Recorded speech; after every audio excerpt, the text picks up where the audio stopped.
মই নীলাঞ্জনা তালুকদাৰ আজি আপোনালোকলৈ লৈ আহিছোঁ অন্য এটি নতুন পাঠ সেয়া হৈছে পৰিৱেশ সম্পৰ্কীয় আইন আমি পৰিৱেশ সম্পৰ্কীয় আইন যিসমূহ আছে সেয়া এটা এটাকৈ আজি আমি চাম প্ৰথমতে জানি লওঁ আহক পৰিৱেশ সম্পৰ্কীয় আইন কিহৰ কাৰণে প্ৰয়োজন হয় প্ৰথম কথা হৈছে যে পৰিৱেশ সংৰক্ষণ আইন এনভাইৰনমেন্ট প্ৰটেকশ্যন এক্ট বিষয়ে আমি জানিব লাগিব কিয় আৰম্ভ হৈছিল কেতিয়া আৰম্ভ হৈছিল তাৰে হিষ্ট্ৰীটো জানি লোৱাটো উচিত তাৰে আগতে আমি জানিব লাগে যে পৰিৱেশ সম্পৰ্কীয় আইনৰ আচলতে প্ৰয়োজন কিয় প্ৰত্যেকটো এনভাইৰনমেন্ট ৰিলেটেড যেতিয়া কাম হয় তাৰে কিছুমান আইন ৰুল এণ্ড ৰেগুলেশ্যন বান্ধি দিয়া হয় যে এইখিনি ৰুল ৰেগুলেশ্যন ফলো কৰিলেহে আমি এনভাইৰনমেন্টটো প্ৰটেক্ট কৰি ৰাখিব পাৰিম বিভিন্ন তেনেকুৱা ধৰণৰ কিছুমান কামৰ বাবে এনভাইৰনমেন্ট এক্ট সমূহ সন্মুখলৈ আহিছিল যেতিয়া দেখিলে যে আমাৰ পৰিৱেশ বিনষ্ট হৈ আছে because of some man-made issues যাৰ কাৰণে আমাৰ পৰিৱেশ বিনষ্ট ধ্বংসৰ পথলৈ গৈ আছে তেতিয়া লাহে লাহে হেতু যেতিয়া উপলব্ধি হ'ল তেতিয়া পৰিৱেশ সম্পৰ্কীয় আইনসমূহ সন্মুখলৈ আনা হ'ল এই পৰিৱেশ সম্পৰ্কীয় আইনসমূহত বিভিন্ন আইন আছে যেনে environment protection act air pollution and control act water pollution and control act তেনেকুৱা ধৰণৰ বিভিন্ন ধৰণৰ আইন এনভাইৰনমেন্ট ৰিলেটেড আইনসমূহ আমাৰ মাজলৈ লৈ অনা হৈছে যিসমূহ ফলো কৰি আমি এনভাইৰনমেন্টটো ভৱিষ্যতলৈ বচাই ৰাখিবলৈ আমি যত্ন কৰিব পাৰোঁ এই এনভাইৰনমেন্ট আমি কিবা ধৰণৰ কোনো ধৰণৰ যদি কেতিয়াবা আমি কেছ কৰিবলগীয়া হয় তেনেহলে এই এনভাইৰনমেন্ট লসমূহ জনাটো খুবেই প্ৰয়োজনীয় হয় তেতিয়াহে আমি আপিল কৰিব পাৰিম কোৰ্ট কাছাৰীলৈ গৈ সেই বিষয়ে আমি আপিল কৰিব পাৰিম আৰু তেতিয়াহে এনভাইৰনমেন্ট লসমূহ ফলো কৰিলেহে আমি এনভাইৰনমেন্ট বচাই ৰাখিব পাৰিম সেয়া হৈছে কিছুমান লিগেল আমাৰ ডকুমেন্টেশন দিয়া হৈছে সেই সম্পৰ্কে আমি জানিব লাগিব প্ৰথমতে চাই লোৱা হওক পৰিৱেশ সংৰক্ষণ আইননো কি ৰাষ্ট্ৰসংঘৰ তত্বাৱধানত 1972 চনৰ 5 জুন তাৰিখে ষ্টকহোমত প্ৰথম পৰিৱেশ সম্পৰ্কে এক বিশ্ব সন্মিলন আৰম্ভ হৈছিলে নামৰ চহৰখনত ৰাষ্ট্ৰসংঘৰ তত্বাৱধানত বহুত কেইখন গ্লোবেলি বহুত কেইখন ৰাষ্ট্ৰ গৈছিলে ৰাষ্ট্ৰক প্ৰতিনিধিত্ব কৰি প্ৰত্যেকখন ৰাষ্ট্ৰৰ পৰাই 21 জন প্ৰতিনিধি গৈছিলে আৰু এই কনফাৰেন্স আৰম্ভ হৈছিলে তাক ষ্টকহোম কনফাৰেন্স বুলি কোৱা হয় কেতিয়া অনুষ্ঠিত হৈছিলে 5 জুন 1972 চনত এই যেটো ডেট এই তাৰিখটো আমি মনত ৰাখিব লাগে যে 5 জুন 1972 চনত ষ্টকহোমত ৰাষ্ট্ৰসংঘৰ তত্বাৱধানত প্ৰথমবাৰৰ বাবে এই বিশ্ব সন্মিলন আৰম্ভ হৈছিলে এই সন্মিলনত প্ৰথমবাৰৰ বাবে পৰিৱেশৰ প্ৰদূষণ আৰু পৰিৱেশ ধ্বংসৰ পৰিণতি সম্পৰ্কে বিশদ আলোচনা হৈছিলে প্ৰথম অৱস্থাত যেতিয়া ইন্ডাষ্ট্ৰিয়েলাইজেচন হৈছিলে তেতিয়া দেশবোৰৰ মাজত কম্পিটিশন আছিলে যে কোনখন দেশ খুব সোনকালে আগুৱাই যাব তাৰে ওপৰত সেই দেশবিলাকৰ ইনফ্ৰাষ্ট্ৰাকচাৰ ডেভেলপমেন্ট হোক বা ইকনমিক্যালি হি কিমান ষ্টেবল তাৰ ওপৰত নিৰ্ভৰ কৰিয়েই দেশবিলাকৰ কোনখন ডেভেলপিং কান্ট্ৰি বা কোনখন ডেভেলপড কান্ট্ৰি সেয়া নিৰ্বাচন কৰা হৈছিলে গতিকে সেই হিচাপে চাবলৈ গলে ইনফ্ৰাষ্ট্ৰাকচাৰ বা অৰ্থনৈতিক দিশত যিখন দেশ সবল হয় সেইখনে আগুৱাই যোৱা দেশ বুলি এতিয়াও সেই ধাৰণাটোৱে আছে সেই ধাৰণাটো যেতিয়া সেই ইনফ্ৰাষ্ট্ৰাকচাৰ এটা ডেভেলপ কৰিবৰ কাৰণে গোটেই দেশখনৰ নক্সা সলনি কৰিবৰ কাৰণে কিহৰ প্ৰয়োজন হৈছিলে বহুতখিনি অৰ্থনীতিৰ প্ৰয়োজন হৈছিলে আৰু অৰ্থনীতি বঢ়াবৰ কাৰণে দেশখনত ইন্ডাষ্ট্ৰি ফেক্টৰী আদি বিভিন্ন ধৰণৰ যিসমূহ ৰ মেটেৰিয়েলছত সেই দেশখন চহকী তেনে যেনে আমাৰ দেশত এতিয়া বিভিন্ন ধৰণৰ মিনাৰেলছ পোৱা যায় সেইসমূহ খান্দি পেলাই তাৰে পৰা মাইনিং কৰি তাৰে ইণ্ডাষ্ট্ৰি স্থাপন কৰা হ'ল তেনেকৈ বিভিন্ন ধৰণৰ ইণ্ডাষ্ট্ৰি স্থাপন কৰা হ'ল আৰু সেয়া কৰিবলৈ যাওঁতে মন কৰা নহ'ল যে এনভাইৰনমেণ্টত তাৰ কেনেধৰণৰ এটা বিৰূপ প্ৰভাৱ পৰি আছে সেই বিষয়ে মানুহসমূহ জ্ঞাত নাছিল পোনপ্ৰথমে পিছলৈ যেতিয়া দেখিলে যে আমাৰ এনভাইৰনমেণ্ট ডিগ্ৰেড হৈ গৈ আছে বেয়াৰ পিনে গৈ আছে তেতিয়াহে ৰিয়েলাইজেশ্যনটো হ'ল যে এনভাইৰনমেণ্ট প্ৰটেকশ্যনৰ কাৰণেও বিশ্বজুৰি কিবা এটা পদক্ষেপ হাতত লোৱাটো উচিত আৰু সেইকাৰণেই সকলো বহুত ৰাষ্ট্ৰ মিলি পেলাই এই কনফাৰেন্স আৰম্ভ কৰিছিলে আৰু প্ৰথমতে যিহেতু বায়ু প্ৰদূষণে দেখা দিছিলে পৰিৱেশ প্ৰদূষণে দেখা দিছিলে গতিকে পৰিৱেশ প্ৰদূষণ আৰু লগতে পৰিৱেশ ধ্বংসৰ পৰিণতি সম্পৰ্কে তেওঁলোকে আলোচনাত মিলিত হৈছিলে ইয়াৰ পিছত ভাৰতবৰ্ষ পৃথিৱীৰ প্ৰথম দেশ যি পৰিৱেশ সংৰক্ষণৰ বাবে সৰ্বপ্ৰথম সাংবিধানিক ব্যৱস্থা গ্ৰহণ কৰিছিল এইটো এটা মনত ৰাখিবলগীয়া কথা যে বিশ্বৰ ভিতৰতে ভাৰতেই হৈছে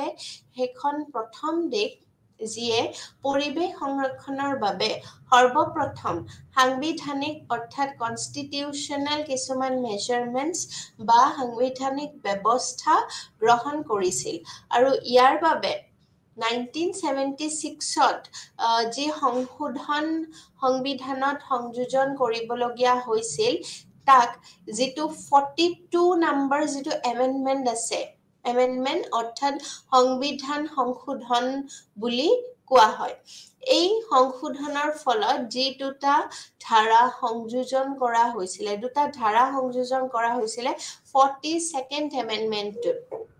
42 নম্বৰ সাংবিধানিক যিটো সংশোধন হৈছিলে তাতে পৰিৱেশ সম্পৰ্কীয় দুটা ধাৰা সংযোজন কৰা হৈছিল নতুনকৈ কেতিয়া 1976ৰ আৰু সেই দুটা হৈছে প্ৰথমটো হৈছে আৰ্টিকল 48A আৰু দ্বিতীয়টো হৈছে আৰ্টিকল 51A আৰ্টিকল 48A অনুসৰি the state shall endeavor to protect and improve the environment and to safeguard forest and wildlife of the country কি কৰিব দেশখনৰ যিখিনি ফৰেষ্ট আছে আৰু ওয়াইল্ডলাইফ আছে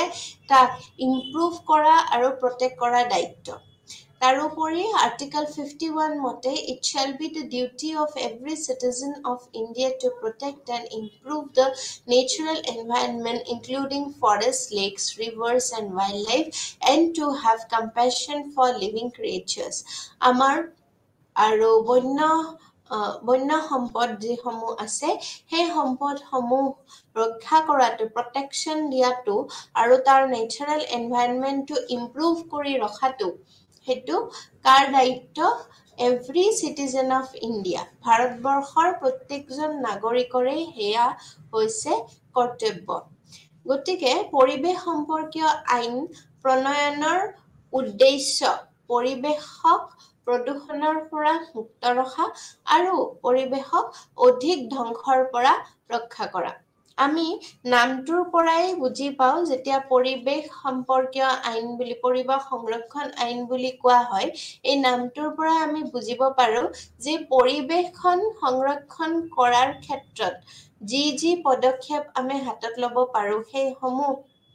সাংবিধানিকভাৱে সেই সমূহ লিখি ৰখা হৈছে ল প্ৰস্তুত কৰা হৈছে তাৰে আৰু ইয়াতে এটা কথা উল্লেখ কৰিব লাগিব যে এনভাইৰনমেন্টাল ল অৰ্থাৎ পৰিৱেশীয় আইন পৰিৱেশজনিত আইন এইটো এটা সাবজেক্ট হয় যেহেতু এনভাইৰনমেন্টাল ষ্টাডিজ বা এনভাইৰনমেন্টাল সায়েন্স এটা মাল্টিডিসিপ্লিনাৰী সাবজেক্ট অৰ্থাৎ বহু শাখা জড়িত এটা বিষয় ইয়াতে বিভিন্ন ধৰণৰ বিষয়সমূহ লগ লাগি আছে সেই বিষয়ে আমি একেবাৰে আৰম্ভণিতে যেতিয়া আমাৰ পাঠ আৰম্ভ হৈছিলে সেই আৰম্ভণিতে মাল্টিডিসিপ্লিনাৰী নেচাৰটোৰ বিষয়ে বুজোৱা হৈছিলে তাতে একেবাৰে শেষত আমি এনভাইৰনমেন্টাল ল বুলি পঢ়িছিলো অৰ্থাৎ পৰিৱেশীয় আইনসমূহৰ বিষয়ে জ্ঞান থকাটো যে দৰকাৰী বা পৰিৱেশীয় আইন পৰিৱেশজনিত আইনসমূহ এটা বিষয় হয় আৰু যিটো এনভাইৰনমেণ্টেল সায়েন্সত সোমাই আছে গতিকে পৰিৱেশীয় আইনসমূহ জনাটো অতিকৈ প্ৰয়োজনীয় আৰু আমি যদি কেৰিয়াৰ ওয়াইজ ইয়াত যদি আগবাঢ়িব খোজো এনভাইৰনমেণ্টেল লটো এটা আমি সেপাৰেটলি পঢ়িব পাৰো এনভাইৰনমেণ্টেল ল বুলি যে নহওক এনভাইৰনমেণ্টেল যেটো প্ৰটেকশ্যন এক্ট বা পৰিৱেশ সংৰক্ষণ আইন ইয়াৰ মতে প্ৰথমতে 1972 চনত আৰম্ভ হ'ল 5 জুন তাৰিখে ষ্টকহোমত তাৰ পিছত আৰু এটা কথা মন কৰিবলগীয়া যে ভাৰতবৰ্ষ প্ৰথম দেশ যি পৰিৱেশ সংৰক্ষণৰ বাবে সৰ্বপ্ৰথম সাংবিধানিক ব্যৱস্থা গ্ৰহণ কৰিছিল ইয়াৰ পিছত এটা 42nd এমেন্ডমেন্ট হৈছিল য'ত পৰিৱেশৰ সংশোধন দুটা ধাৰা সংযোজন কৰা হৈছিল আৰ্টিকেল 48A আৰু আৰ্টিকেল 51A আৰু পৰিৱেশ সম্পৰ্কীয় আইন প্ৰণয়নৰ উদ্দেশ্য হৈছে পৰিৱেশক প্ৰদূষণৰ পৰা মুক্ত কৰা এতিয়া পৰিৱেশ সংৰক্ষণৰ উদ্দেশ্যটো আমি গম পালো যে পৰিৱেশক প্ৰদূষণৰ পৰা মুক্ত কৰি ৰখা আৰু পৰিৱেশক অধিক ধ্বংসৰ পৰা বচাই ৰখা ইয়াৰ ফলত যাতে এইকেইটা কাম নহয় সেই বিষয়ে আমি গুৰুত্ব প্ৰদান কৰিব লাগে যেনে প্ৰথমটো হৈছে প্ৰতিজন মানুহে সুস্থ পৰিৱেশত জীৱন নিৰ্বাহ কৰিবৰ সুযোগ পায় যাতে প্ৰত্যেকজন নাগৰিকৰে ভাৰতবৰ্ষৰ প্ৰত্যেকজন সিটিজেনৰে অধিকাৰ আছে সুস্থ পৰিৱেশ এটাত জীৱন যাপন কৰাটো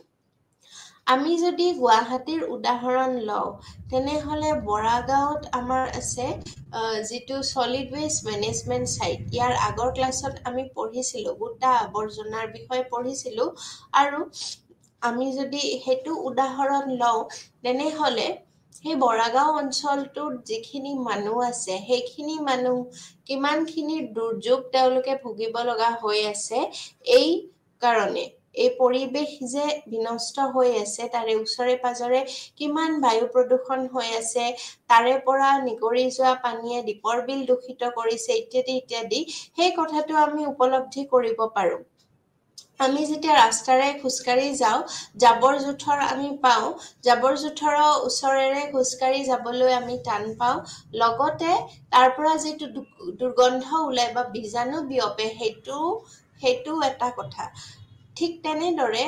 বৰাগাঁও অঞ্চলৰ যিখিনি মানুহ সদায় বাস কৰি আছে তেওঁলোকে তেনেহলে কিমান আৰু বিপৰ্যয়ৰ সন্মুখীন হ'বলগীয়া হৈছে সেই কথাটো আমি ৰিয়েলাইজ কৰিব পাৰো হেতু এটা এক্সাম্পল হয় ঠিক তেনেকৈ গোটেই পৃথিৱীৰ সমস্ত মানৱ জাতিৰে সুস্থ পৰিৱেশ এটাত এখন দেশৰ নাগৰিকসমূহৰ সুস্থ পৰিৱেশ এটা জীৱন নিৰ্বাহ কৰাটো আচলতে অধিকাৰ হয় আৰু সেই সুযোগকণ মানুহে পাই যেতিয়া এই আইন শৃংখলাবোৰ পৰিৱেশজনিত আইন শৃংখলাবোৰ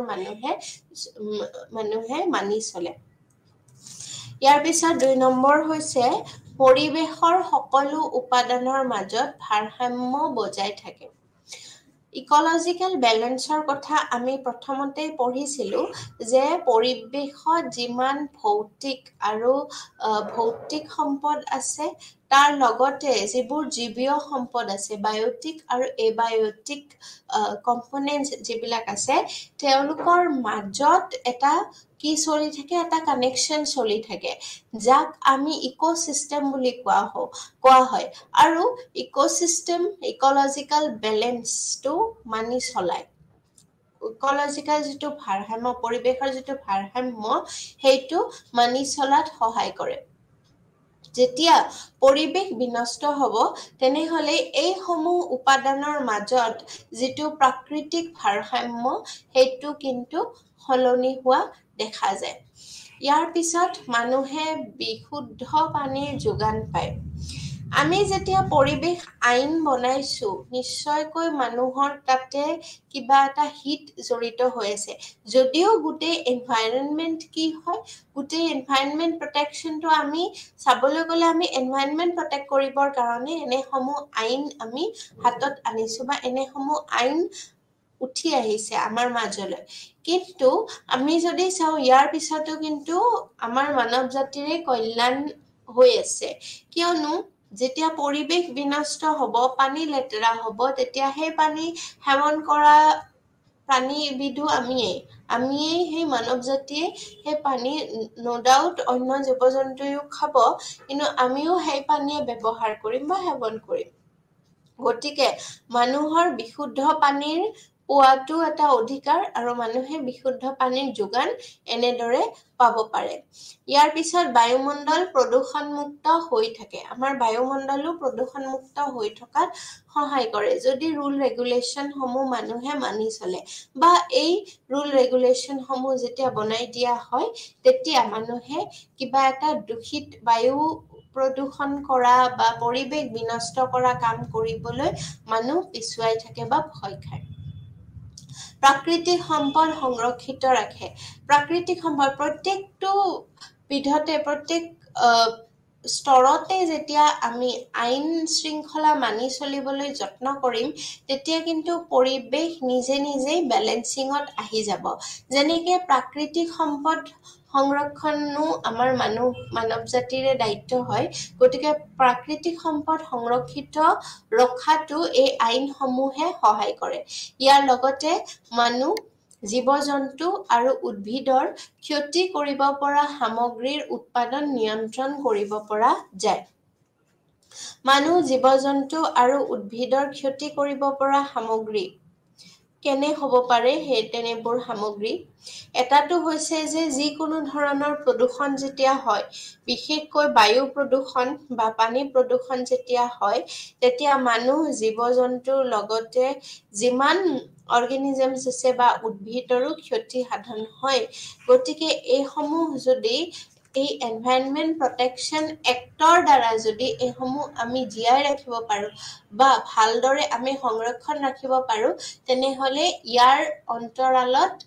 যিখিনি আমাৰ মানুহ জাতিটো আছো সেই মানুহ জাতিটোৰে কিন্তু ইয়াতে প্ৰফিট হয় ইয়াৰ উপৰি শব্দ প্ৰদূষণ নিবাৰণ কৰাও সহজ হয় আৰু সকলো নাগৰিক পৰিৱেশ ৰক্ষাৰ প্ৰতি সজাগ হয় সকলো নাগৰিকসমূহ পৰিৱেশ ৰক্ষাৰ প্ৰতি এই আইনসমূহৰ দ্বাৰা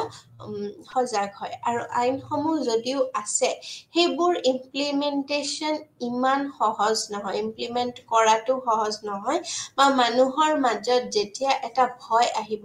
যে এনে কাম কৰিলে এনে পানিশমেন্ট হয় তে এইখিনি কাম কৰিলে এইখিনি পানিশমেন্ট হয় সেই সমূহ যেতিয়া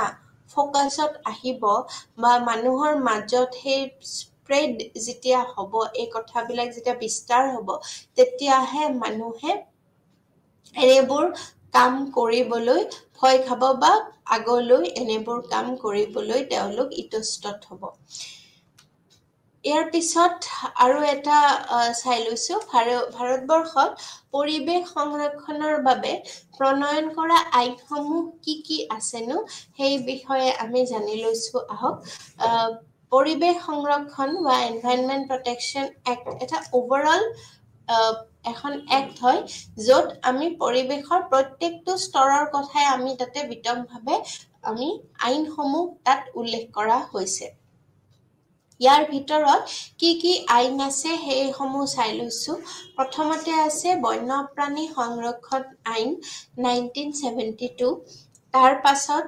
জল প্ৰদূষণ নিবাৰণ আইন 1974 77 আৰু 88ত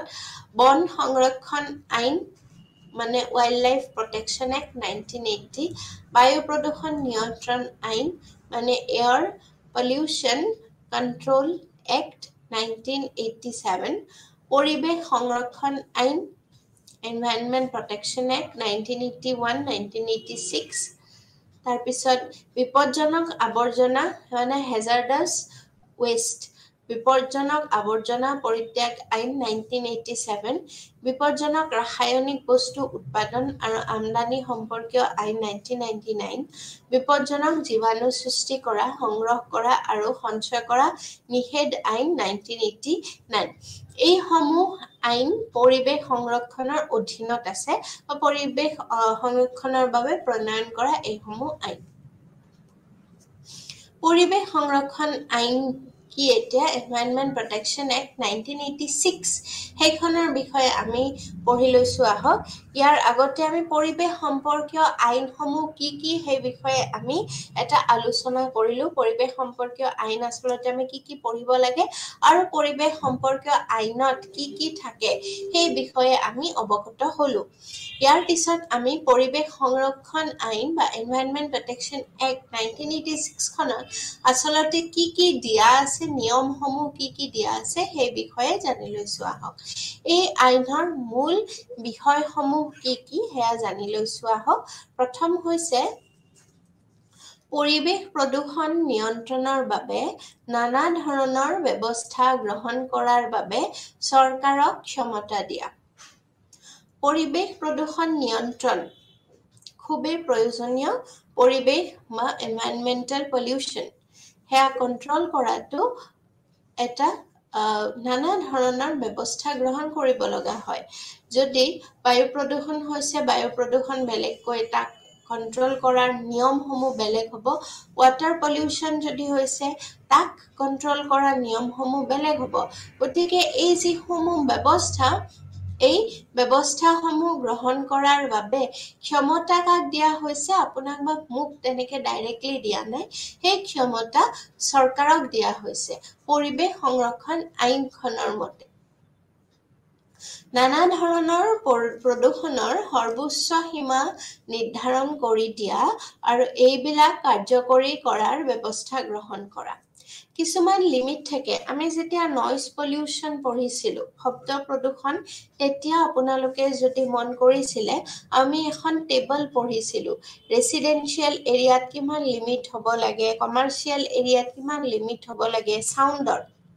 কিমান লিমিট ক্ৰস কৰিলে কিমান সংখ্যক ডেসিবল ক্ৰস কৰাৰ পাছত হি লিমিটৰ বাহিৰ হোৱা বুলি কোৱা হয় আৰু তেতিয়া শব্দ প্ৰদূষণ হোৱা বুলি কোৱা হয় ঠিক তেনেদৰে অকল শব্দ প্ৰদূষণৰ আমি টেবলখন চাইছিলো ঠিক তেনেদৰে প্ৰত্যেকটো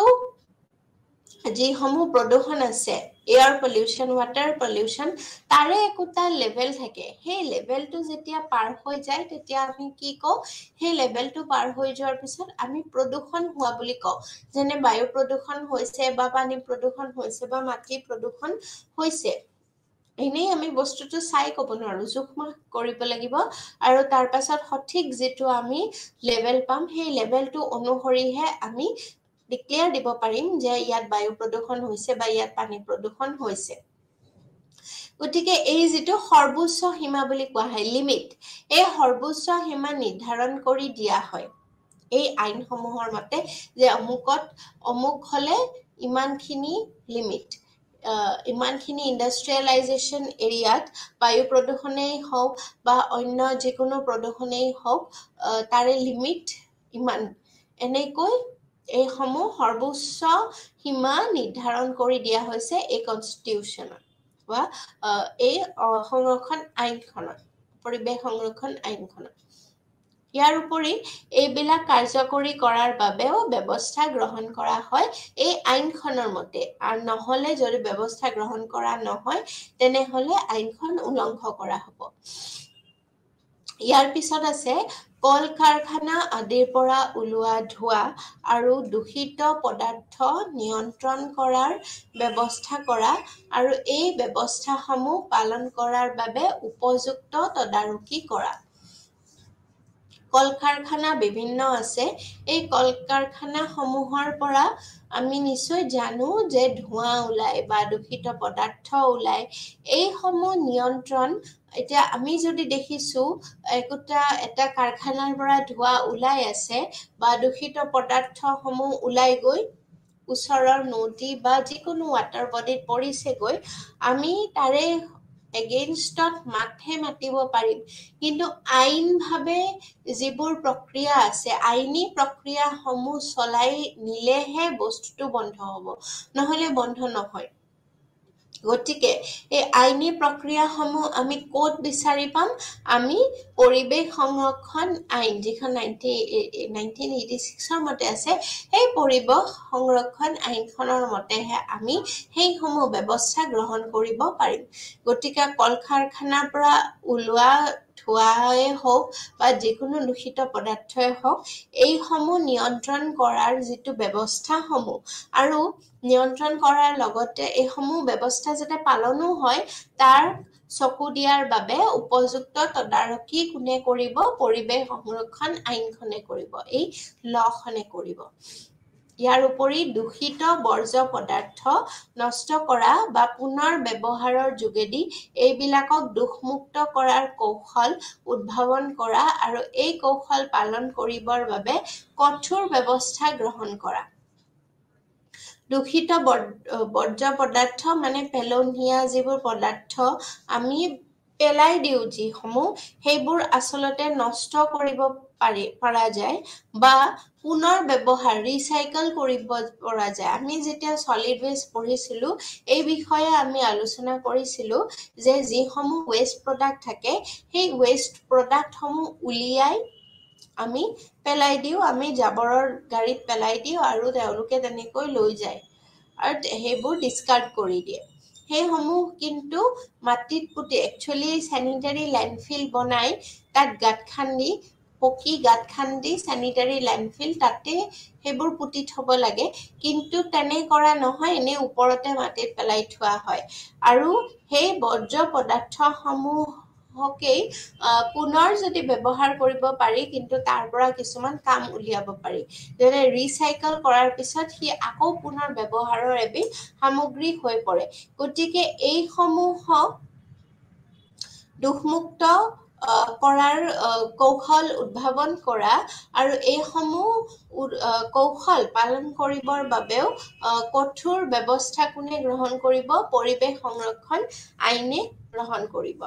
এতিয়ালৈ আমি পঢ়িলো পৰিৱেশ সম্পৰ্কীয় আইন কিছুমানৰ কথা পৰিৱেশ সম্পৰ্কীয় আইনটো ওভাৰঅল কি হয় সেই বিষয়ে আমি গম পালো ইয়াৰ পিছত আমি চালো যে পৰিৱেশ সংৰক্ষণৰ বাবে প্ৰণয়ন কৰা আইনসমূহ কি ইয়াৰ পিছতে আমি প্ৰথমখন আইন যিখন পঢ়িলো সেইখন হৈছে ইয়াৰে আৰু আছে ভাগ প্ৰথম অৱস্থাত আমি যিখিনি ইয়াৰ বিষয়ে জ্ঞান লাভ কৰিছো সেয়া হৈছে এই আইনখনৰ কিছুমান মূল বিষয় পৰিৱেশ সংৰক্ষণ আইন বা এনভাইৰনমেন্ট প্ৰটেকচন এক্ট 1986 কিছুমান মূল বিষয়ৰ বাবে আমি পঢ়িবলৈ সক্ষম হলো ইয়াতে প্ৰথমটো হল পৰিৱেশ প্ৰদূষণ নিয়ন্ত্ৰণৰ বাবে নানা ধৰণৰ ব্যৱস্থা গ্ৰহণ কৰাৰ বাবে চৰকাৰক ক্ষমতা দিয়া তাৰোপৰি চৰকাৰখনে চৰকাৰখনৰ যিকোনো এনেকুৱা ধৰণৰ যিবিলাক কন্ট্ৰল আছে বা নিয়মসমূহ আছে সেইবোৰ তদাৰক কৰাৰ দায়িত্ব বা ব্যৱস্থা গ্ৰহণ কৰাৰ দায়িত্ব চৰকাৰক দিয়া হৈছে এই আইনখনৰ মতে গতিকে চৰকাৰে প্ৰথম ষ্টেপটো যেতিয়া ল'ব তেতিয়া নিশ্চয়কৈ যিবোৰ নাগৰিক আছে যিবোৰ সিটিজেন্স আছে সেই সিটিজেন সমূহে দেশৰ তেতিয়াহে নিয়ম বা আইন শৃংখলাসমূহ মানি চলিব ইয়াৰ পিছত নানা ধৰণৰ প্ৰদূষণৰ সৰ্বোচ্চ সীমাও নিৰ্ধাৰণ কৰি দিয়া হয় আৰু এইবিলাকক কাৰ্যকৰী কৰাৰ ব্যৱস্থাও গ্ৰহণ কৰা হয় ইয়াৰ লগতে কল কাৰখানা আদিৰ পৰা ওলোৱা ধোঁৱা আৰু দূষিত পদাৰ্থ নিয়ন্ত্ৰণ কৰাৰ ব্যৱস্থা কৰা আৰু এই ব্যৱস্থাসমূহ পালন কৰাৰ বাবে উপযুক্ত তদাৰকীও কোনে কৰিব এই পৰিৱেশ সংৰক্ষণ আইনে কৰিব ইয়াৰ লগতে দূষিত বৰ্জ্য পদাৰ্থ নষ্ট কৰা বা পুনৰ ব্যৱহাৰৰ যোগেদি এইবিলাকক দোষমুক্ত কৰাৰ কৌশল উদ্ভাৱন কৰা আৰু এই কৌশল পালন কৰিবৰ বাবে কঠোৰ ব্যৱস্থাও পৰিৱেশ সংৰক্ষণ আইনখনে গ্ৰহণ কৰিব ইয়াৰ পিছত আৰু আছে পৰিৱেশৰ বাবে বিপদজনক বস্তুৰ উৎপাদন আৰু আমদানি নিয়ন্ত্ৰণ কৰা যিসমূহ সামগ্ৰীয়ে আচলতে পৰিৱেশৰ কাৰণে বিপদ মাতি আনিব পাৰে তেনেসমূহ বস্তুৰ উৎপাদনো কৰিব নালাগে বা উৎপাদন নিয়ন্ত্ৰণ কৰিব লাগে আৰু আমদানিও নিয়ন্ত্ৰণ কৰিব লাগে এয়া চৰকাৰৰ নীতি নিৰ্দেশনা অনুসৰিহে চলিব ইয়াৰ পিছত পৰিৱেশ প্ৰদূষণকাৰী দ্ৰব্য চিনাক্ত কৰা আৰু এইবিলাকৰ পৰা পৰিৱেশৰ ক্ষতিৰ মান নিৰ্ণয় কৰাৰ বাবে পৰীক্ষা নিৰীক্ষা কৰাবৰ বাবে গৱেষণাৰ সুযোগ বৃদ্ধি কৰা পৰিৱেশ প্ৰদূষণকাৰী দ্ৰব্য চিনাক্ত আমি কেনেদৰে কৰিম এটাটো হৈছে যে যিসমূহ বায়ু প্ৰদূষণ হয় বা পানী প্ৰদূষণ হয় সেয়া আমি গম পালো তাৰ সোৰ্স বিভিন্ন থাকে যেনে এটা হৈছে পইণ্ট সোৰ্স এটা হৈছে নন পইণ্ট সোৰ্স সেই বিষয়ে আমি আলোচনা কৰিছিলো বহুত আগতে পইণ্ট সোৰ্স মানে হৈছে যিসমূহ ইণ্ডাষ্ট্ৰি বা ফেক্টৰী সেয়া হৈছে পইণ্ট সোৰ্স আৰু নন পইণ্ট সোৰ্সসমূহ হৈছে যেনে মুভিংবোৰ যেনে গাড়ী মটৰ ইত্যাদি সেইবোৰৰ পৰাও যিবোৰ ধোঁৱা ওলাব সেইবোৰ বিষাক্ত হয় বুলি আমি অলৰেডি সেইসমূহ মানৱ জাতিয়ে চিনাক্ত কৰি থৈ দিছে ইয়াৰ উপৰিও পৰিৱেশ প্ৰদূষণকাৰী আৰু দূষিত দ্ৰব্য কেনে ধৰণৰ হ'ব পাৰে যেনে খেতি পথাৰত যে আমি কেমিকেল ফাৰ্টিলাইজাৰ ইউজ কৰো সেই ৰাসায়নিক সাৰসমূহ দূষিত পদাৰ্থ হয় সিয়ে আচলতে মাটিৰ গুণাগুণ নষ্ট কৰাৰ লগতে পানীৰো গুণাগুণ নষ্ট কৰা দেখা যায় গতিকে এনে ধৰণৰ যিবোৰ দ্ৰব্য আছে এনে ধৰণৰ দ্ৰব্যসমূহ আচলতে কি কৰিব লাগে চিনাক্ত কৰিব লাগে আৰু এইবিলাকৰ পৰা পৰিৱেশৰ যি ক্ষতি হয় তাকো সেই ক্ষতিৰ যিটো মান সেইটো নিৰ্ণয় কৰাৰ বাবে পৰীক্ষা নিৰীক্ষা কৰাৰ বাবে গৱেষণাৰ প্ৰয়োজন হয় আৰু সেই গৱেষণাৰ সুযোগ বৃদ্ধি কৰে এই আইনৰ জৰিয়তে পৰিৱেশ সংৰক্ষণ আইন 1986 ৰ জৰিয়তে এতিয়া আমি চাই লৈছো আহক গতিকে এই ছটা পইণ্ট আছিলে যে পৰিৱেশ সংৰক্ষণ আইনখনৰ মূল ধাৰণাটো কি বা মূল বিষয়বস্তুসমূহ কি পৰিৱেশ প্ৰদূষণ নিয়ন্ত্ৰণ কৰা মূল বিষয়বস্তু তাৰ লগতে নানা ধৰণৰ পৰিৱেশ প্ৰদূষণৰ যে সৰ্বোচ্চ যিটো মাত্ৰা বা সৰ্বোচ্চ লিমিট সেইটো নিৰ্ধাৰণ কৰা আৰু তাৰ ওপৰত একশন লোৱা তাৰ উপৰি কল কাৰখানাৰ পৰা ওলোৱা ধোঁৱা বা দূষিত পদাৰ্থসমূহ নিয়ন্ত্ৰণ কৰা সেইও এটা কাম তাৰ লগতে দূষিত বৰ্জ্য পদাৰ্থসমূহ আচলতে ৰিচাইকেল কৰা বা পুনৰ যাতে ব্যৱহাৰ কৰিব পাৰি ৰিডিউচ ৰিইউজ এণ্ড ৰিচাইকেল এই সমূহ যাতে কৰিব পাৰি তাৰ ওপৰত গুৰুত্ব প্ৰদান কৰা তাৰোপৰি পৰিৱেশৰ বাবে বিপদজনক উৎপাদনৰ আমদানি নিয়ন্ত্ৰণ কৰা তাৰ লগতে পৰিৱেশ প্ৰদূষণকাৰী দ্ৰব্য চিনাক্ত কৰিব লাগে আৰু এইবিলাকৰ পৰা পৰিৱেশৰ যিটো ক্ষতিৰ মান সেইটো চিনাক্ত কৰাৰ বাবেও পৰীক্ষা নিৰীক্ষা কৰাবৰ বাবে গৱেষণাৰ সুযোগ বৃদ্ধি কৰিব লাগে এইসমূহ হৈছিলে বিষয়বস্তুসমূহ এতিয়া এই আইনৰ বিভিন্ন যিবোৰ ধাৰা আছে সেই বিভিন্ন ধাৰাৰ মুখ্য বিষয়সমূহ কি সেই বিষয়ে আমি জানিব লাগে মুখ্য বিষয়সমূহ বিভিন্ন আমি অকল এতিয়া এনভাইৰনমেন্ট প্ৰটেকশ্যন এক্ট বা পৰিৱেশ সংৰক্ষণ আইনখনৰ বিষয়েহে পঢ়ি আছো আৰু পৰিৱেশ সংৰক্ষণ আইনখনৰ কিছুমান মুখ্য বিষয় আছে সেই মুখ্য যিসমূহ ধাৰা আছে সেই ধাৰাসমূহৰ মুখ্য বিষয়সমূহ আমি জানি ল'বলৈ চেষ্টা কৰিম প্ৰথমতে হৈছে কোনো ব্যক্তি বা প্ৰতিষ্ঠানে পৰিৱেশৰ গুণমান নষ্ট হ'ব পৰা কোনো কাম কৰিব নোৱাৰিব আচলতে এই ধাৰা অনুসৰি যিকোনো ব্যক্তি বা যিকোনো প্ৰতিষ্ঠানে পৰিৱেশৰ গুণমান যাতে নষ্ট নহয় তাৰ প্ৰতি লক্ষ্য ৰাখিব লাগে আৰু এনে পৰিৱেশৰ গুণমানসমূহ নষ্ট হ'ব পৰা যিকোনো কাম কৰিব নোৱাৰিব যেনে আমি জাবৰ জোথৰ যে ৰাস্তাই ঘাটে পেলাও আচলতে that is unethical সেয়া নিয়মৰ ভিতৰত মুঠেও নপৰে আৰু যদি আইন কঠোৰ হয় তেনেহলে তাৰে বাবে আমি শাস্তিও ভুগিব পাৰো আইন মতে গতিকে এই আইনৰ ধাৰাৰ মতে কোনো ব্যক্তি বা যিকোনো প্ৰতিষ্ঠান হ'ব পাৰে সেয়া যিকোনো ইনষ্টিটিউচন হ'ব পাৰে পঢ়াৰ ইনষ্টিটিউচন চাকৰিৰ হ'ব পাৰে অফিচ হ'ব পাৰে ইত্যাদি বা হোটেল ৰেষ্টুৰেণ্ট হ'ব পাৰে যিকোনো প্ৰতিষ্ঠানে পৰিৱেশৰ গুণমান নষ্ট কৰিব পৰা কোনো কাম কৰিব নোৱাৰিব ইয়াৰ লগতে কোনো ক্ৰিয়া বা উদ্যোগৰ দ্বাৰা ত্যাগ কৰা দূষিত বস্তুৰ বান্ধি দিয়া সৰ্বোচ্চ সীমা অতিক্ৰম কৰিলে আইনমতে দণ্ডনীয় হ'ব। আইনমতে এতিয়া কোনসমূহ কাম দণ্ডনীয় হয়? এটা হৈছে যে যেতিয়া পৰিৱেশৰ গুণমান নষ্ট কৰা হয়, তাৰ এগেইনষ্টত যদি কমপ্লেইন কৰা হয় বা তাৰ এগেইনষ্টত যদি কেছ কৰা হয়, তেনেহলে তেনেধৰণৰ কেছ খাটিব। ইয়াৰ লগতে পৰিৱেশৰ যিটো সৰ্বোচ্চ সীমা, সেই পৰিৱেশৰ সৰ্বোচ্চ সীমাটো অতিক্ৰম কৰিলে আইনমতে দণ্ডনীয় হয়। কোনোবাই যদি ৰেচিডেন্সিয়েল এৰিয়াত লাউড স্পিকাৰ লগাইছে, আচলতে সেয়া দণ্ডনীয়। সেয়া যদি আইনমতে গৈ যদি তাৰ কমপ্লেইন কৰা হয়, তেনেহলে তাৰ পানিচমেন্ট হ'ব, সেয়া দণ্ডনীয় হ'ব। ঠিক তেনেদৰে আৰু কিছুমান আছে ধাৰা, সেই ধাৰা অনুসৰি 1989ত কি হৈছিলে, পৰিৱেশ সংৰক্ষণ আইনৰ কিছু সংশোধন কৰি 18টা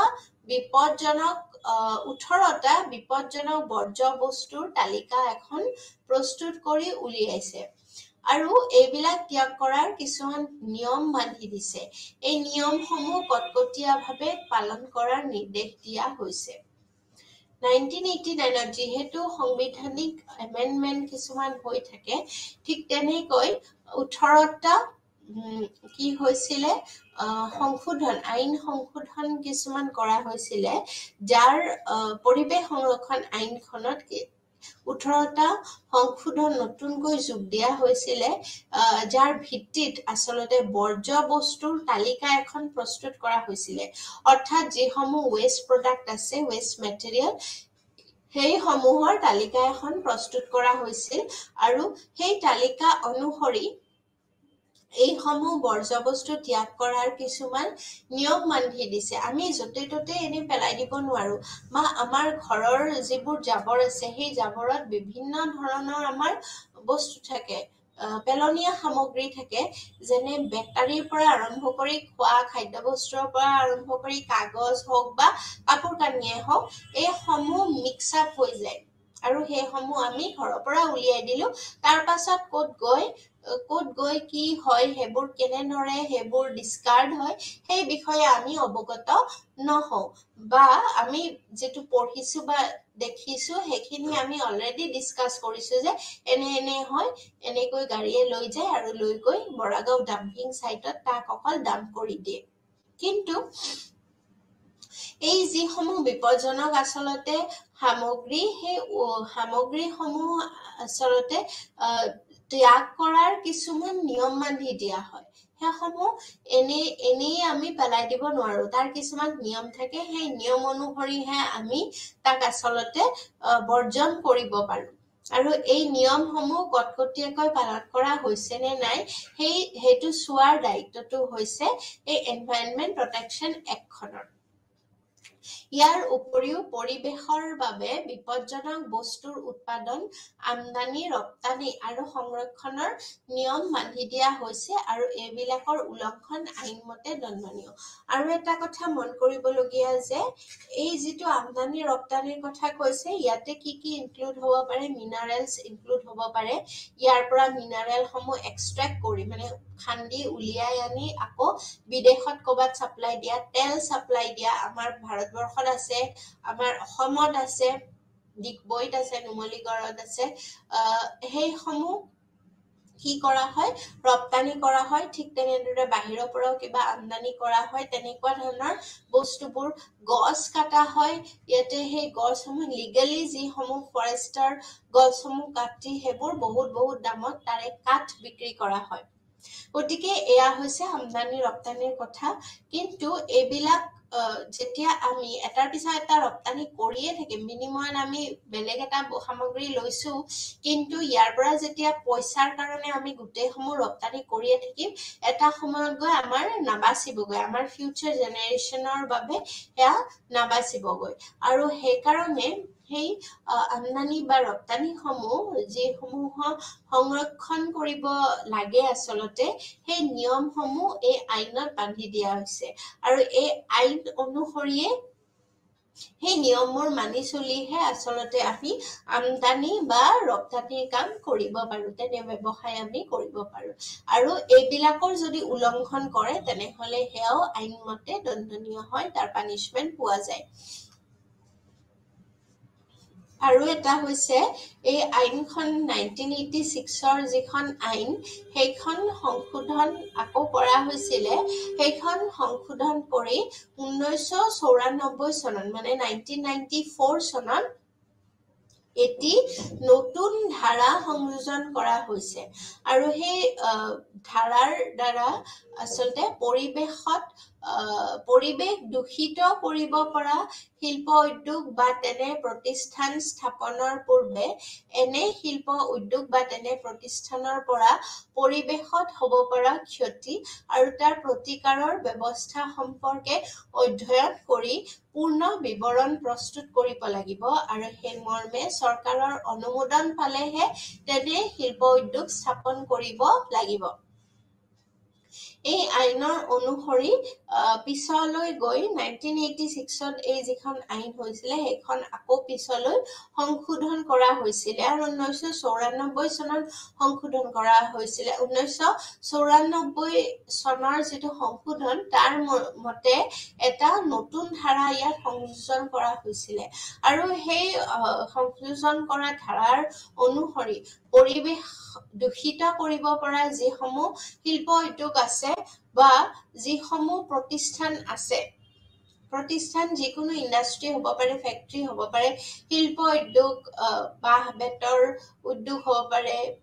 বিভিন্ন ধৰণৰ কাপোৰৰ উদ্যোগ হ'ব পাৰে, পেপাৰৰ উদ্যোগ হ'ব পাৰে, কল কাৰখানা, শিল্প উদ্যোগ ইত্যাদি বিভিন্ন ধৰণৰ এনেকুৱা শিল্প উদ্যোগ বা তেনে যিকোনো প্ৰতিষ্ঠান বা ইণ্ডাষ্ট্ৰি ইত্যাদি, এইসমূহ স্থাপনৰ পূৰ্বে আচলতে কি কৰিব লাগে,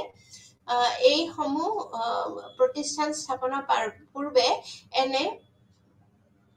শিল্প উদ্যোগ বা এনে প্ৰতিষ্ঠানসমূহৰ পৰা পৰিৱেশত হ'ব পৰা ক্ষতিসমূহৰ বিষয়ে আলোচনা কৰিব লাগে বা চাই ল'ব লাগে যে এই ইণ্ডাষ্ট্ৰিটো এইখিনি এলেকাত যদি স্থাপন কৰা হয় তাৰ বাবে পৰিৱেশৰ কিবা ক্ষতি হ'ব পাৰে নেকি, আৰু তাৰ প্ৰতিকাৰৰ ব্যৱস্থা সম্পৰ্কে অধ্যয়ন কৰি পূৰ্ণ বিৱৰণ প্ৰস্তুত কৰিব লাগে। আৰু সেই মৰ্মে চৰকাৰৰ অনুমোদন পালেহে তেনে শিল্প উদ্যোগ স্থাপন কৰিব লাগে। ইয়াৰ যিটো মেইন ইয়াতে যিটো দিয়া হৈছে সেইটো আচলতে হৈছে EIA বুলি কয়। EIA, য'ত মানে যিমানসমূহ এনেধৰণৰ প্ৰজেক্ট কৰা হয়, এই প্ৰজেক্টসমূহ আচলতে প্ৰথমতে কি কৰিব লাগে, সেইসমূহ বিৱৰি চাব লাগে যে এনেকুৱা ধৰণৰ প্ৰজেক্ট যদি এইখিনি অঞ্চলত আহে তেনেহলে তাৰ পৰা কি আচলতে কি বিপদ আহিব পাৰে, এনভাইৰনমেন্টৰ প্ৰতি কি ভাবুকি আহিব পাৰে, তেনেধৰণৰ গোটেই তালিকা এখন প্ৰস্তুত কৰা হয় আৰু তাৰ ক্ষতিসমূহ গোটেই বিৱৰি লিখা হয়। আৰু যদি কিবা ক্ষতি হয়, বিশেষকৈ চাবলৈ গ'লেতো এনভাইৰনমেন্টত আমি যিবিলাক প্ৰজেক্ট হাতত লওঁ, ডেভেলপমেন্টেল প্ৰজেক্ট যিবিলাক হাতত লওঁ, সেই ডেভেলপমেন্টেল প্ৰজেক্ট বিলাকৰ পৰা কিবা নহয় কিবা এটা পৰিৱেশত কিছুমান প্ৰভাৱ পৰে, যেনে ৱাইল্ড লাইফ ধ্বংস হয়, তাৰপিছত ৰাস্তা ঘাট নিৰ্মাণৰ ফলত ৰাস্তা ঘাট বা ব্ৰিজ এখন বনোৱাই, ফ্লাইঅভাৰ এখন বনোৱাই প্ৰজেক্ট এটা ধৰি ললো, তেনেহলে কি হ'ব, ওচৰে পাজৰে থকা যিমান গছ গছনি আছে সেইবোৰ কাটা যাব, ওচৰে পাজৰে থকা মানুহখিনিৰ ঘৰৰ মাটি ভেটি আধা কাটা যাব, তাৰোপৰি গছ গছনিসমূহ কাটা যাব। ঠিক তেনেধৰণৰ কিছুমান বিপৰ্যয়। আৰু সেই প্ৰজেক্টটো যেতিয়া হৈ যাব, প্ৰজেক্টটো হৈ যোৱাৰ পিছত তাৰ ফলত আৰু কি হ'ব, বায়ু প্ৰদূষণ হ'ব। গতিকে ওচৰত যদি কিবা বন্যপ্ৰাণী এলেকা আছিলে, বন্যপ্ৰাণী থকা এলেকা, তেনেহলে সেই এলেকাসমূহ ধ্বংস হ'ব। গতিকে আগত আৰু পিছত এই ইনভেষ্টিগেশ্যন কৰিব লাগে EIA বুলি কয় তাৰে ৰিপৰ্ট দিব লাগে আৰু হেয়া ৰিপৰ্ট চৰকাৰক দিব লাগে এই চৰকাৰে পিছত যেতিয়া চাব সেই ৰিপৰ্টটো যদি ঠিকে থাকে তেনেহলে বিলসমূহ পাছ হয় আৰু এই এনভাইৰনমেন্টৰ কামসমূহ ডেভেলপমেন্টৰ কামসমূহ আকৌ প্ৰক্ৰিয়াসমূহ আৰম্ভ হয় গতিকে পুনৰ অধ্যয়ন কৰা আৰু পূৰ্ণ বিৱৰণ প্ৰস্তুত কৰাৰ যিটো দায়িত্ব সেইটো আসলতে কি কৰা হৈছে সেইটো চৰকাৰ আৰু সেই মৰ্মেহে চৰকাৰৰ অনুমোদন পালেহে তেনে শিল্প উদ্যোগ স্থাপন কৰিব লাগে হেয়া ক'ত লিখা আছে হেয়া আমাৰ আইনখনত লিখা আছে আমাৰ আইনে এনভাইৰনমেন্ট প্ৰটেকচন এক্ট যিখন আইন সেই আইনখনে আমাক সেই অধিকাৰটো দিছে লোকেল এৰিয়াখিনিৰ লগত মিটিং কৰিব লাগে লোকেল এৰিয়াখিনি বুজাই দিব লাগে যে এনে কাম হ'ব আৰু ইয়াৰ ফলত এনে ধৰণৰ বিপদ হ'ব পাৰে গতিকে ইয়াৰ কাৰণে এইটো নিৰ্মাণৰ ক্ষেত্ৰত আপোনালোকৰ কিবা অসুবিধা বা কিবা আপত্তি আছে নেকি তেনে ধৰণৰ কিছুমান আলোচনাৰ মাধ্যমেৰে কামবোৰ যাব লাগিব আৰু শেষত চৰকাৰে যেতিয়া অনুমোদন দিব তেতিয়া তেনে শিল্প উদ্যোগসমূহ স্থাপন কৰিব পাৰিব তে এই যিটো পইণ্ট সেইটো কোনে দিছে সেইটো আমাক যিখন আইন আছে এনভাইৰনমেন্ট প্ৰটেকচন এক্ট সেই আইনখনেই দিছে ইয়াৰ উপৰি কোনো শিল্প উদ্যোগৰ পৰা ওলোৱা উপজাত বস্তু ধোঁৱা আদিয়ে পৰিৱেশৰ গুণমান বা মানুহ জীৱ-জন্তু আৰু উদ্ভিদৰ ক্ষতি কৰিব নোৱাৰে তাৰ বাবে উপযুক্ত ব্যৱস্থা ল'ব লাগিব যে শিল্প উদ্যোগসমূহৰ পৰা ধোঁৱা ওলাই আৰু পানী প্ৰদূষণ কৰিব পৰা ধৰণৰ কিছুমান আৱৰ্জনা ওলাই এই তেনে ধৰণৰ বস্তু ধোঁৱা আদিয়ে পৰিৱেশৰ যি গুণমানটো নষ্ট কৰে বা মানুহ আৰু অন্য জীৱ-জন্তু আৰু উদ্ভিদৰো ক্ষতি কৰিব যাতে নোৱাৰে তাৰ বাবে উপযুক্ত ব্যৱস্থা গ্ৰহণ কৰিবৰ বাবে ক'ত লিখা আছে আমাৰ সেই আইনখনত লিখা আছে ইয়াৰ উপৰিও এই আইনতে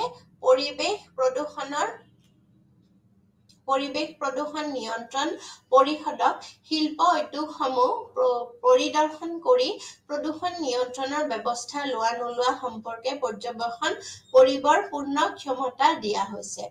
প্ৰদূষণ নিয়ন্ত্ৰণ পৰিষদ এটা আছে যাক এনভাইৰনমেন্ট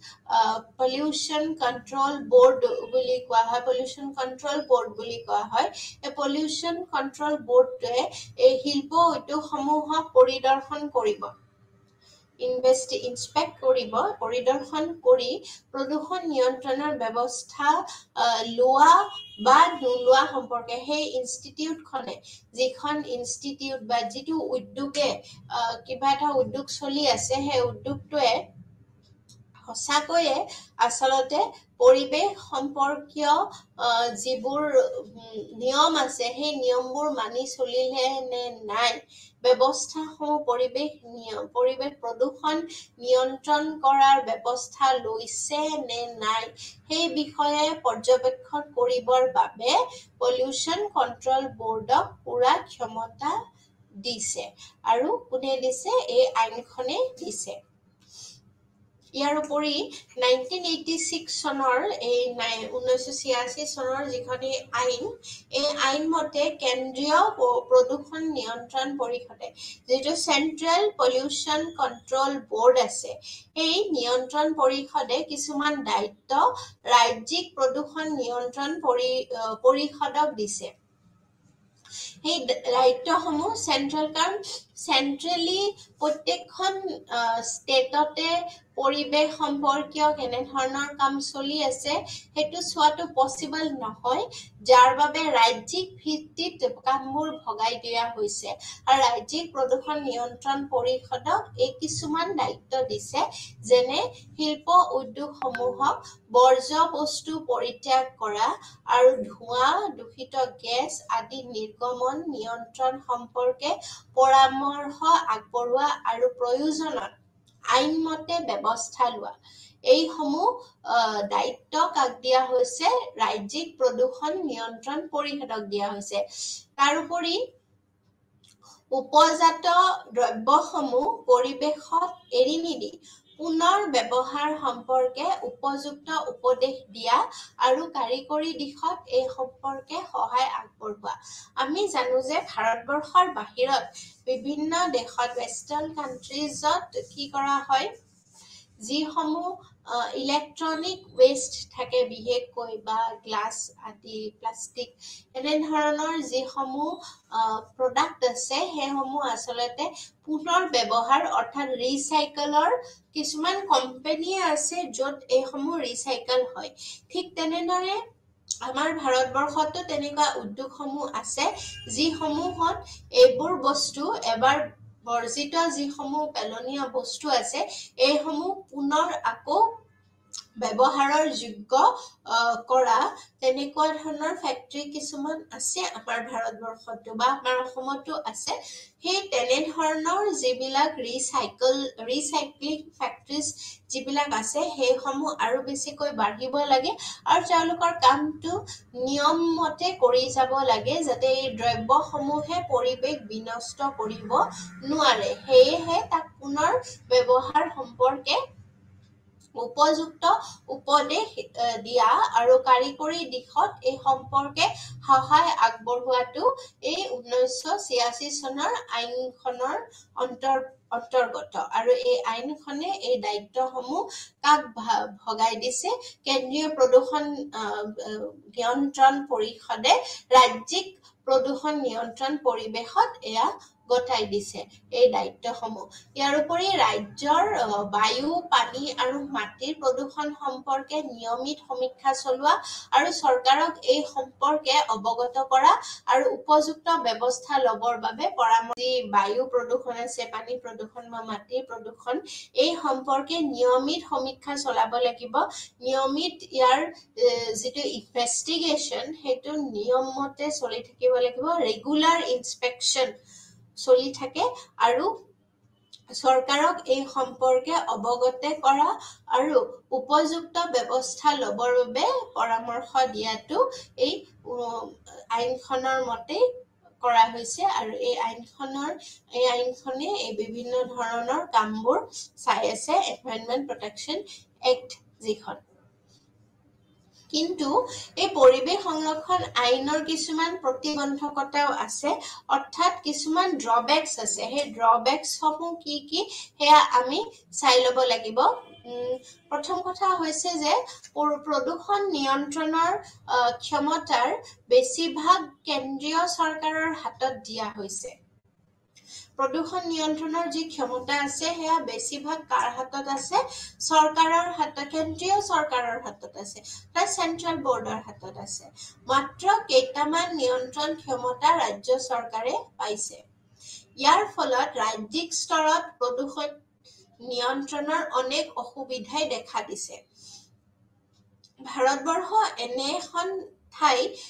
এখন দেশ য'ত ইমান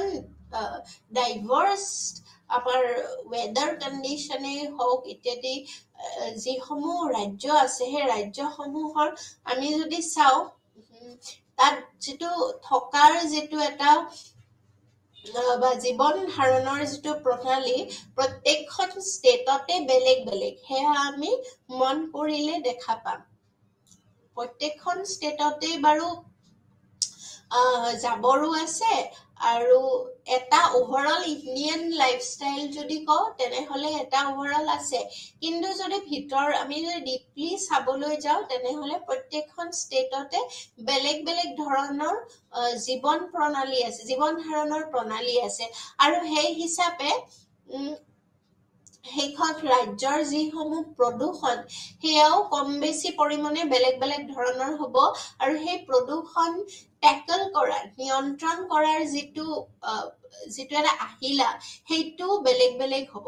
গতিকে আৰু ইমান ডাঙৰ বৃহৎ এখন দেশ, গতিকে ইয়াত যদি কেন্দ্ৰীয় চৰকাৰৰ হাততে মেক্সিমাম পাৱাৰখিনি থাকে, দায়িত্বখিনি দিয়া হয় বেছিভাগ, তেনেহ'লে ৰাজ্যসমূহত যিবোৰ আচলতে গ্ৰাউণ্ড লেভেলত যদি আমি চাবলৈ যাওঁ, যিবোৰ পৰিৱেশ সম্পৰ্কীয় যিবিলাক পৰিৱেশ প্ৰদূষণে হওক তেনেকুৱা ধৰণৰ পৰিৱেশত বিৰূপ প্ৰভাৱ পেলাব পৰা যিসমূহ কাম ঘটি আছে সেইসমূহ কিন্তু ৰাজ্য চৰকাৰৰ হাতত যদি পূৰ্ণ পাৱাৰটো নাথাকে তেনেহলে এই কামবোৰ নিয়ন্ত্ৰণ কৰাত অসুবিধা হৈ পৰে আৰু সেয়েহে এই আইনত ৰাইজৰ জানিবৰ অধিকাৰ প্ৰদূষণ নিয়ন্ত্ৰণ যিখিনি আমাৰ ৰাইজৰো জানিবৰ অধিকাৰ থাকে যে কি আচলতে আমাৰ ৰাজ্যখনত নিয়ম বান্ধি দিয়া হৈছে সেয়া আমাৰো প্ৰয়োজন হয় মানুহখিনিয়ে জানিবলৈ আৰু ইয়াৰ উপৰিও ৰাজ্য চৰকাৰক যদি এনেবোৰ ভাৰ যদি দি দিয়া হয় তেনেহলে হয়তো ৰাজ্যখন প্ৰদূষণ কন্ট্ৰলৰ দিশে আগবাঢ়ি যোৱাত সুবিধা হ'ব ইয়াৰ উপৰি প্ৰদূষণ নিয়ন্ত্ৰণ আইন অমান্যকাৰীৰ যি শাস্তি সেই শাস্তিৰ ব্যৱস্থা আছে যদিও অনেক ক্ষেত্ৰত শাস্তি এৰাই যোৱাৰ সুযোগ আছে কিবা হয়তো ফাইন থাকিব পাৰে বা এটা ন্যূনতম শাস্তি দিয়া হয় কঠোৰৰ পৰা কঠোৰ শাস্তি দিয়া আমি তেনেকৈ শুনা নাই বা তেনেকুৱা কোনো নজিৰ নাই গতিকে তাৰ কাৰণে কি হৈছে মানুহে ভয় মানুহৰ মাজত যিটো শংকাটো নাই যে পৰিৱেশ প্ৰদূষণ যদি আমি এনেধৰণে যদি বিনষ্ট কৰো পৰিৱেশ তেনেহলে এনেধৰণৰ আমি শাস্তি পাব পাৰো তেনেকুৱা নজিৰ নাই বাবে হয়তো এই দিশত আমাৰ ৰাজ্যসমূহ আগবাঢ়িব পৰা নাই বা আমাৰ ওভাৰঅল আমাৰ দেশখনে প্ৰদূষণ নিয়ন্ত্ৰণৰ ক্ষেত্ৰত আগবাঢ়িব পৰা নাই এই আইনত ৰাইজৰ জানিবৰ অধিকাৰ অৰ্থাৎ ৰাইট টু ইনফৰমেশ্যন সন্নিৱিষ্ট কৰা হোৱা নাই বাবে ৰাইজে অনেক কথা জানিব নোৱাৰে আৰু তাৰ বাবে মাত মাতিবও নোৱাৰে ৰাইজৰ জানিবৰ অধিকাৰ থাকে আৰু তাৰ বাবে মাত মাতিবৰ বাবে ৰাইজে জানিব লাগিব সেই জানিবৰ অধিকাৰ আচলতে সেই এই আইনখনত সন্নিৱিষ্ট কৰাই হোৱা নাই ইয়াৰ উপৰি কোনো ব্যক্তিয়ে প্ৰদূষণকাৰীৰ বিৰুদ্ধে পোনে আদালতলৈ যাব নোৱাৰে তাৰ বাবে চৰকাৰক প্ৰথমতে অৱগত কৰি অনুমতি ল'ব লাগিব পোনে আমি আদালতলৈ ডাইৰেক্ট যাব নোৱাৰো ইয়াৰ বাবে আমি কি কৰিব লাগে ইয়াৰ বাবে আকৌ আমি চৰকাৰক প্ৰথমতে অৱগত কৰিব লাগিব তাৰ পিছত অনুমতি পাম অনুমতি পোৱাৰ পিছতহে আমি প্ৰদূষণকাৰীৰ বিৰুদ্ধে আমি লিগেল একশন ল'ব পাৰিম গতিকে এই যেটো এটা প্ৰসেস এটো এটা খুব দীঘলীয়া প্ৰসেস হয় আৰু যাৰ বাবে এনে ধৰণৰ কিছুমান প্ৰতিবন্ধকতা আমাৰ পৰিৱেশ সংৰক্ষণ আইনখনত আছে আৰু ৰাইজৰ হাতত আচলতে ক্ষমতাটো নাই যাৰ বাবে পৰিৱেশ সংৰক্ষণ আইনখন ভালদৰে আমি মানুহে হয়তো ইয়াৰ বিষয়ে অৱগত নহয় আৰু আমাৰ হাতত কি ৰাইট আছে বা নাই এই বিষয়েও অৱগত নহয় ইয়াৰ পিছত আমি বায়ু প্ৰদূষণ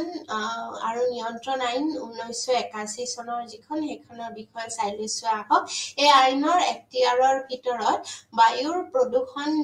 নিবাৰণ নিয়ন্ত্ৰণ আৰু উপশমন পৰে এই আইনে বায়ুৰ প্ৰদূষণ মানে কি তাক নিৰ্ণয় কৰি দিছে আৰু এই আইনখনৰ মতে বায়ু প্ৰদূষণ হৈছে বায়ুত স্বাভাৱিক পৰিমাণতকৈ অধিক কণিকা বাষ্প বা গেছীয় পদাৰ্থ আদি থকা যিয়ে মানুহ অন্যান্য জীৱ-জন্তু আৰু উদ্ভিদৰ ক্ষতি কৰিব পাৰে আৰু কোনো ব্যক্তি বা সংস্থাই ৰাজ্যিক প্ৰদূষণ নিয়ন্ত্ৰণ পৰিষদৰ অনুমতি বিনা কোনো শিল্প উদ্যোগ স্থাপন কৰিব নোৱাৰে ইয়াৰ উপৰি বায়ু প্ৰদূষণকাৰী কোনো শিল্প প্ৰতিষ্ঠান খন জনবসতিপূৰ্ণ অঞ্চলত স্থাপন কৰিব নোৱাৰিব বায়ু প্ৰদূষণকাৰী কোনো শিল্প প্ৰতিষ্ঠান য'ত ঘন ৰেচিডেন্সিয়েল এৰিয়া হয় তাত স্থাপন কৰিব নোৱাৰে তাৰোপৰি শিল্প কাৰখানাৰ পৰা ওলাই যোৱা ধোঁৱা এক নিৰ্দিষ্ট উচ্চতাত ওলাই যাব পৰাকৈ এক নিৰ্দিষ্ট উচ্চতাৰ চিমনি স্থাপন কৰিব লাগিব ওলাই যোৱা ধোঁৱা যাতে বিষাক্ত গেছ থাকি নাযায় তাৰ বাবে শোধনৰ বিশেষ ব্যৱস্থা থাকিব লাগিব আৰু মটৰ গাড়ীৰ পৰা ওলোৱা carbon monoxide nitrogen oxide hydrocarbon আদিৰ পৰিমাণ যাতে নিৰ্দিষ্ট সীমাৰ ভিতৰত থাকে তাক সুনিশ্চিত কৰাও এই আইনখনৰ মতে আছে ইয়াৰ উপৰি প্ৰয়োজন হলে ৰাজ্য চৰকাৰে কোনো অঞ্চল বায়ু প্ৰদূষণ নিয়ন্ত্ৰণ অঞ্চল বুলি ঘোষণা কৰিব পাৰে তেনে অঞ্চলত যান-বাহন চলাচল নিয়ন্ত্ৰণ কৰিব পাৰে আৰু কোনো শিল্প উদ্যোগ বা প্ৰতিষ্ঠান প্ৰদূষণকাৰী বুলি চিনাক্ত কৰি শাস্তিমূলক ব্যৱস্থা ললে তাৰ বিৰুদ্ধে আপিল কৰাৰো ব্যৱস্থা ইয়াত কৰা হৈছে এই আইনখনৰ মতে আৰু ৰাজ্যিক স্তৰত ৰাজ্যিক প্ৰদূষণ নিয়ন্ত্ৰণ পৰিষদক বায়ু প্ৰদূষণ সম্পৰ্কে চোৱাচিতা কৰাৰ দায়িত্ব দিয়া হৈছে যদিও অনেক ক্ষেত্ৰত কেন্দ্ৰীয় পৰিষদে সিদ্ধান্ত গ্ৰহণ কৰাৰ অধিকাৰো ৰখা হৈছে এইখিনি আছিল আজিৰ বাবে ধন্যবাদ